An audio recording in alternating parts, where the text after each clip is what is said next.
In a world that's addicted to shortcuts and instant gratification, the most powerful people are the ones who do hard things on purpose. They're not always the smartest or the most talented, but they're the ones who can sit with discomfort long enough to grow from it. If you think avoiding hard things means you're protecting your peace, you might want to think again, because your brain can be trained to like hard things. You just have to stop fighting it the wrong way. The people who consistently do the hard, boring, unglamorous work aren't superhuman. They've simply learned how to work with their brain instead of against it. They don't force themselves with toxic motivation every day. Instead, they rewire their habits so their brain starts to see hard things as safe, rewarding, and even satisfying. They know that when something feels too big, too uncertain, or too likely to fail, the brain tags it as danger and pushes you to avoid it, so they shrink the threat. Rather than saying, "I have to study for 3 hours," they say, "I'm going to study for 5 minutes." Instead of, "I have to fix my whole life," they say, "I'm going to do one hard thing today for 5 minutes." 5 minutes doesn't scare the brain. It feels safe. So they set a timer, allow themselves to do it badly if they need to, and once the timer goes off, they're allowed to stop. Most of the time, they keep going, because the hardest part was never the work, it was starting. They also understand that the brain is addicted to dopamine from scrolling, snacking, and constant stimulation, so they don't try to kill their need for pleasure. They redirect it.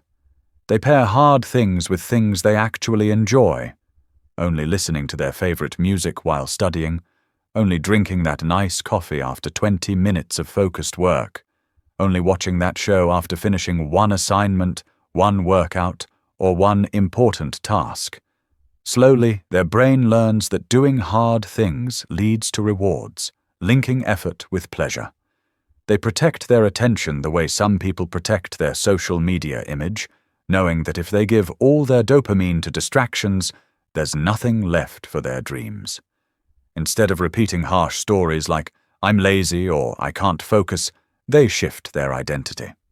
They choose neutral but powerful thoughts such as, "I'm someone who is learning to do hard things in small steps," or "Focusing is hard for me right now, but I can focus for 3 minutes." Every time they show up for 5 minutes, they give their brain proof that this is who they are now, someone who does hard things, even in small doses. They're not obsessed with looking disciplined online.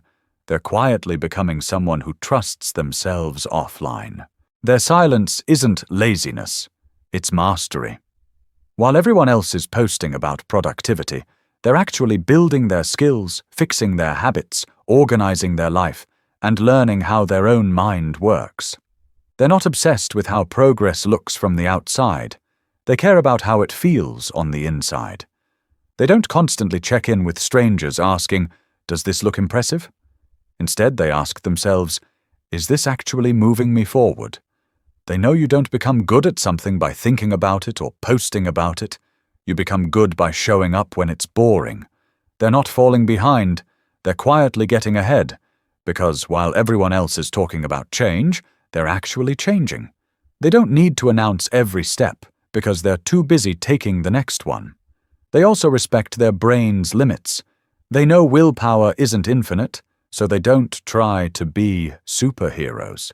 They design their life so they don't have to fight themselves all day, reducing distractions instead of just trying to focus harder, planning hard tasks for when their energy is highest, and taking real breaks instead of numbing out for hours. They understand what happens when you give too many things access to your attention, so they become more discerning. They don't let every notification, message, and drama into their nervous system because they know attention is limited and choose to spend it on what actually matters.